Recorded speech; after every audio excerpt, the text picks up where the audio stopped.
Hospital के operation theatre में अनाहिता जिंदगी और मौत के बीच झूल रही थी।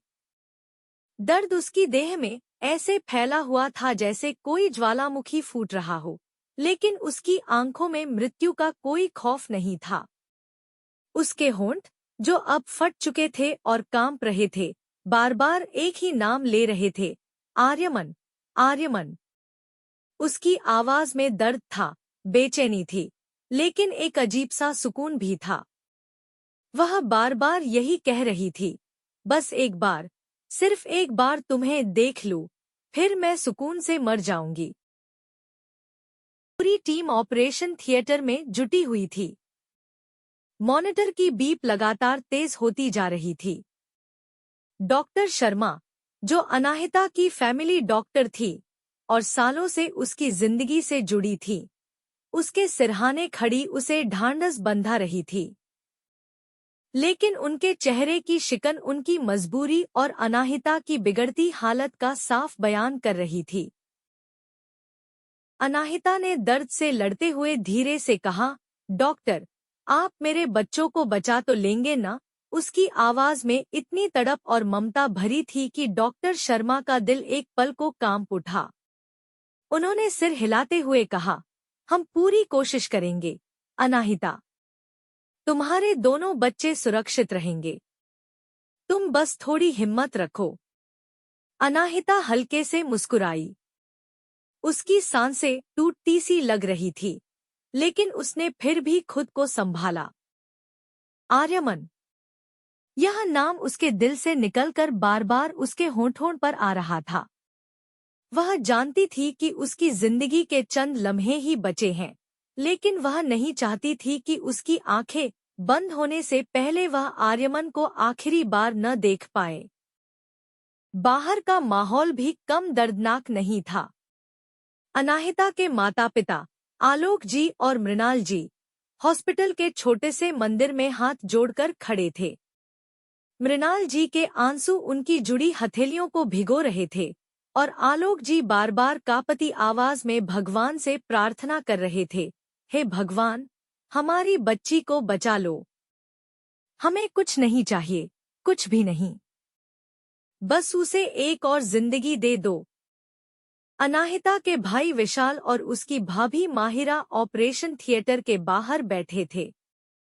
माहिरा की गोद में एक प्रार्थना की किताब थी, और विशाल अपनी आंखों को बार बार पोंछते हुए हॉस्पिटल की सफेद दीवारों को एकटक देख रहा था, जैसे वे दीवारें उसे कोई जवाब दे देंगी। अनाहिता की सास, अंजलि जी, जिनके लिए अनाहिता बहू नहीं बल्कि बेटी थी, बार बार बेहोश हो रही थी। उनकी हालत ऐसी थी कि डॉक्टरों को उन्हें भी संभालना पड़ा। अंजलि जी को यह यकीन करना मुश्किल हो रहा था कि उनकी प्यारी अनाहिता अब शायद उनके साथ नहीं रह पाएगी। वहीं अनाहिता का ननद रोहन और देवर शिफाली भी खामोश बैठकर दुआ मांग रहे थे। परिवार के हर सदस्य की आंखों में दर्द, चिंता और एक अजीब सी घबराहट थी। आर्यमन ने जैसे ही फोन पर यह खबर सुनी कि अनाहिता हॉस्पिटल में जिंदगी और मौत की लड़ाई लड़ रही है, उसके दिल पर मानो किसी ने चोट कर दी। फोन उसके हाथ से फिसल गया और वह कुछ पलों तक निःशब्द खड़ा रहा। जब होश आया तो वह हड़बड़ाहट में ऑफिस से बाहर दौड़ा। लेकिन रात का वक्त था। सड़कों पर सन्नाटा पसरा हुआ था। उसकी कार पहले से खराब पड़ी थी और उस वक्त कोई कैब भी नहीं मिल रही थी। घबराहट और बेचैनी से उसकी सांसें तेज चलने लगी। वह खुद को असहाय महसूस कर रहा था। मुझे जाना होगा, किसी भी हालत में। उसे मेरी जरूरत है, उसने बड़बड़ाते हुए कहा। आर्यमन ने पैदल ही हॉस्पिटल की ओर बढ़ना शुरू कर दिया। ठंडी हवा उसे काटने जैसी लग रही थी, लेकिन उसकी बेचैनी इतनी ज्यादा थी कि उसे कुछ महसूस ही नहीं हो रहा था। तुमने यह क्यों किया, अनाहिता? तुमने मुझसे यह सच क्यों छुपाया? तुम जानती थी कि तुम्हारा शरीर इस सब के लिए तैयार नहीं है। फिर भी तुमने अपने जान का जोखिम उठाया और मुझे इस गिल्ट के साथ छोड़ दिया। वह खुद से बातें करता जा रहा था। उसके कदम तेज होते जा रहे थे। उसकी आंखों में आंसू थे जो बार बार बह निकलते और वह उन्हें पोंछने की कोशिश करता। मैंने तुमसे नफरत करने की कोशिश की। मैं तुम्हें हर बार गलत साबित करना चाहता था, लेकिन तुम हर बार जीत जाती थी। तुमने मेरी सोच को गलत साबित किया, मेरी कठोरता को झुका दिया। और अब तुमने यह किया। तुमने यह क्यों किया? उसका गला भर्रा गया। उसकी आंखों में अनाहिता का मुस्कुराता हुआ चेहरा घूमने लगा, वही चेहरा जो हर परेशानी में भी हमेशा खिलखिलाता रहता था। मैंने तुमसे कहा था कि मैं तुमसे प्यार नहीं करता, लेकिन सच तो यह है कि शायद मैं अपने आप को ही झूठा साबित कर रहा था। तुम हमेशा मेरे दिल के करीब थी, अनाहिता। मैं कभी स्वीकार नहीं कर सका।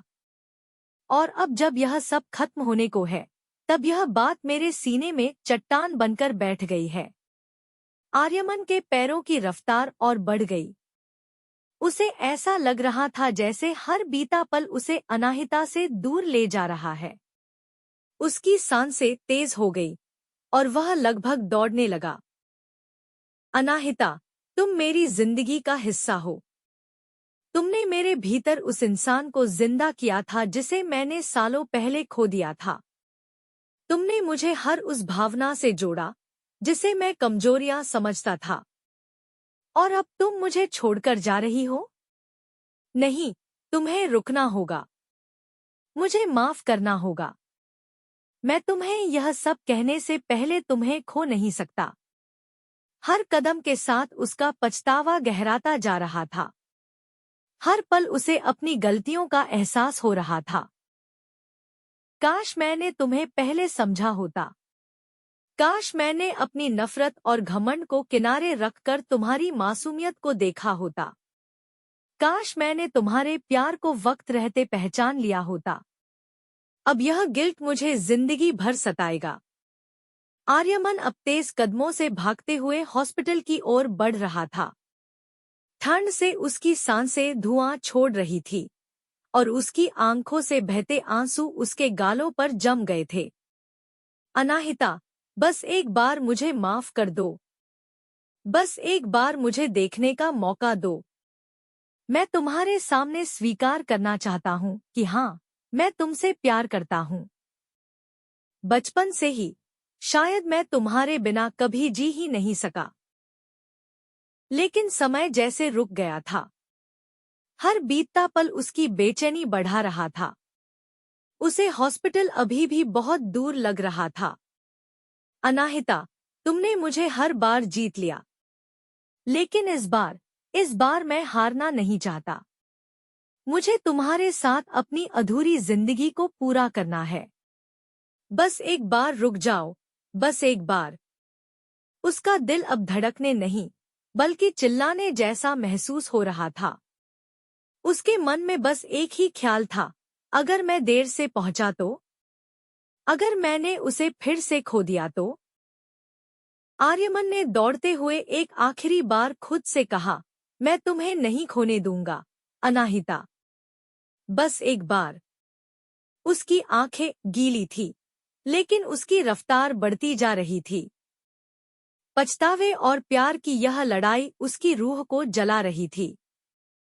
उसने मन ही मन कसम खाई कि चाहे कुछ भी हो, वह अनाहिता तक वक्त रहते पहुंचकर उसे यह बता देगा कि वह उसे हमेशा से चाहता था। अगला भाग देखने के लिए हमारे YouTube चैनल मेरी रचना मेरे विचार को सब्सक्राइब करें, ताकि आपको नए वीडियो की नोटिफिकेशन सबसे पहले मिल सके। तब तक अपना ख्याल रखें और स्वस्थ रहें।